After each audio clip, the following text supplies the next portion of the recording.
Hi people, welcome back to Sharvan Tv. I'm Sharvan. I'm really thrilled to be connected with you guys in another interesting video. So in this video, I'm going to walk you through how I make ginger beer in an old-fashioned way, with things easily gettable and accessible on any given day, as I promised previously. So அது என்ன volt fashion வே அப்படின்னு ஒரு question மனசில் எழுதுதா சொல்கிறேன். Actually history record பற்றி பார்த்தோம்னா ginger பீரை வந்து mid 18th சென்ச்சுரியில் கண்டுபிடிச்சிருக்காங்க யார்க்ஷயர் இங்கிலாண்டில் ஒரு வார் டைமில். ஸோ இது ஒரு ஸ்டமக் ப்ராப்ளம் மெடிசனை தான் ஸ்டார்ட் ஆச்சு since it's got ginger and it obviously. So நார்மலாக மெடிசனை கொடுத்தா சாப்பிட மாட்டோம், பெரியவங்களாக இருந்தாலும் சரி சின்னவங்களாக இருந்தாலும் சரி. ஸோ மெடிசனையே ஒரு இன்ட்ரெஸ்டிங்கான ட்ரிங்காக மாற்றி கொடுத்தா எப்படி இருக்கும்னு பார்த்தாங்க. அப்படி ஆரம்பிச்சது தான். ஆரம்பத்தில் இது ஒரு ஆல்கஹாலிக் பெவரேஜாக தான் இருந்துச்சு with 11% of alcohol content.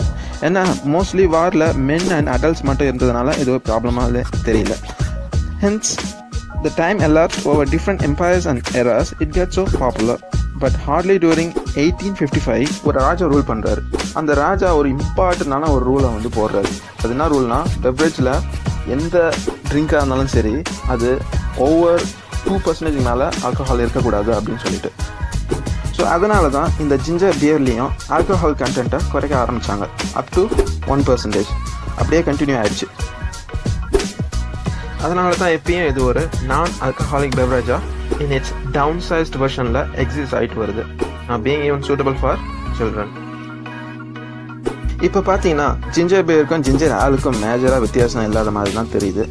Ginger பியரும் ஜிஞ்சர் ஆலும் டிஃப்ரென்ஸ் என்னன்னா, ஜிஞ்சர் பியரில் ஒரு ஸ்ட்ராங் ஸ்பைசி நோட்டு கிடைக்கும், லைட்டாக ஃபிஸ் இருக்கும் thanks to ginger bug. Ginger ஆலில் just carbonated drink with ginger essence, அவ்வளோதான். கிட்டத்தட்ட ஒரு சோடா மாதிரி தான் அது இப்போ கிடைக்க ஆரம்பிச்சிருச்சு.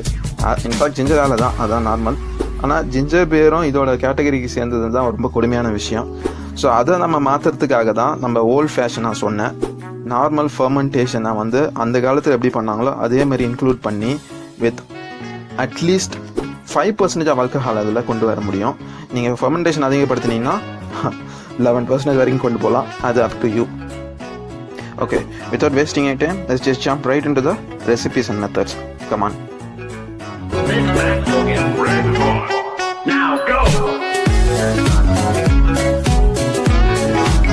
ஓகே, இதுக்கு தேவையான பொருட்களை 1 by 1 சொல்கிறேன், ரெடி பண்ணி வச்சுக்கோங்க.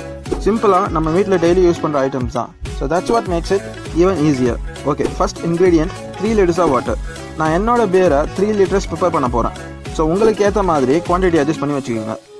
அப்புறம் ginger 200 to 250 grams, sugar 400 grams. சுகருக்கு அல்டர்னேட்டிவாக நீங்கள் நாட்டு சர்க்கரை, பனை வெல்லம், கற்கண்டு, ஹனி இப்படி எந்த வகையான ஸ்வீட்னரையும் யூஸ் பண்ணிக்கலாம். It's totally up to you. Taste wise பார்த்தோம்னா லிட்டில் சேஞ்சஸ் இருக்கும், but no problem. Next lemon 5 numbers, ginger bug 200 ml, cardamom pod roughly 10 numbers, peppercorn 20 pieces, cinnamon 10 to 15 pieces, star anise 3 and clove 3 optional. இது சில பேருக்கு வந்து அந்த கிராம்போட வாசனை பிடிக்காது, அது வந்து ஆப்ஷனலாக போட்டுக்கலாம். இல்லாட்டி வேறு ஸ்பைசினஸ் உங்களுக்கு எந்த மாதிரி அல்டர்னேட்டிவாக யூஸ் பண்ணணும்னு தோணுதோ அது நீங்கள் யூஸ் பண்ணிக்கோங்க.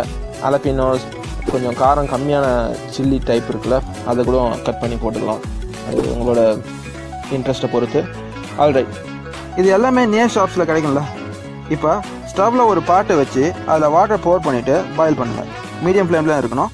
நான் அது பாயில் பண்ணிகிட்டு இருக்கும்போது ஜிஞ்சரை பிளெண்டரில் போட்டு நல்லா ஃபைனாக அரைச்சி வச்சுக்கோங்க. நெக்ஸ்ட்டு கார்டமன், தென் சினமன், நான் ஸ்டார் ஆனஸ், க்ளோவ் கிராம்பு. இப்போ அந்த ஜிஞ்சர் பியூரேவை அந்த பாயிலிங் பாட்டில் ஆட் பண்ணுங்கள். நான் சுகரை சேருங்க. சுகரை போட்டதுக்கப்புறம் லைட்டாக அடிக்கடி ஸ்டர் பண்ணிகிட்டே இருங்க, இல்லாட்டி அடி பிடிச்சிடும். Next peppercorn.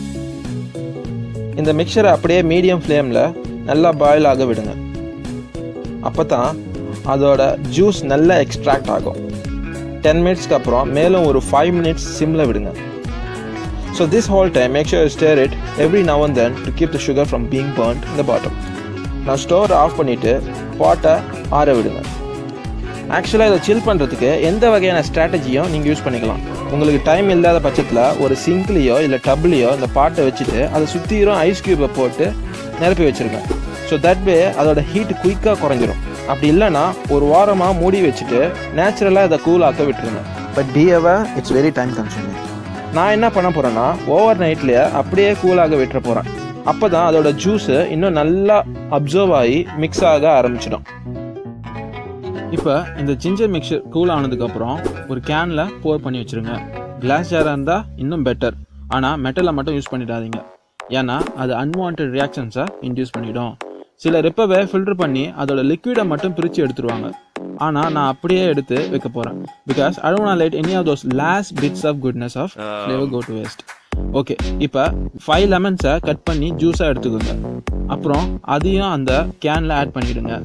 ஆல்ரெடி ரெடி பண்ணி வச்சுருந்த ஜிஞ்சர் பக்கை எடுத்து ஒரு 200 ml சேர்த்துருங்க. இதில் நம்ம ஈஸ்ட் யூஸ் பண்ண போகிறதில்ல, அதுக்கு பதிலாக ஜிஞ்சர் பக்கு தான் மேஜர் ரோலாக ப்ளே பண்ண போகுது. ஜிஞ்சர் பக் எப்படி பண்ணுறதுன்னு ஒரு வீடியோவை போஸ்ட் பண்ணியிருப்பேன் நம்ம சேனலில். அதை பார்க்காதவங்க தயவுசெய்து பாருங்கள், லிங்க்கு டிஸ்கிரிப்ஷனில் கொடுத்துருக்கேன். சரி, இப்போ ஃபைனல் ஸ்டேஜுக்கு வந்தாச்சு. எல்லாத்தையும் போட்டதுக்கப்புறம் இந்த கேனை மூடி போட்டு மூடாதீங்க, ஏன்னா இதுக்குள்ளே ஃபெர்மெண்டேஷன் நடக்கும்போது CO2 ஜாஸ்தியாக ரிலீஸ் ஆகும். அதை இப்போ நம்ம ட்ராப் பண்ண போகிறதில்ல. ஸோ அதனால் மூடிக்கு பதிலாக நாம் இந்த மாதிரி ஒரு பலூனை வச்சு க்ளோஸ் பண்ண போகிறோம். பலூனில் ஒரு சின்ன ஹோலை மட்டும் போட்டு வச்சுருங்க, ஏன்னா CO2 வெளியே போயிடும், வெளியே இருக்க ஆக்சிஜன் உள்ளே வராது. வெளியே இருக்க ஆக்சிஜன் உள்ளே வந்துருச்சுன்னா அன்வான்ட் மைக்ரோ ஆர்கானிசம்ஸை க்ரியேட் பண்ண வச்சிரும். ஸோ அவ்வளோதான், நம்ம குக்கிங் முடிஞ்சு போச்சு. ஓகே, இப்போ பர்ஃபெக்டாக ஃபெர்மெண்டேஷன் நடக்கிறதுக்கு டைரக்ட் சன்லைட் படாத ட்ரையான பிளேஸில் ரூம் டெம்பரேச்சரில் வச்சுருங்க. 5 நாள் கழிச்சு செக் பண்ணலாம்.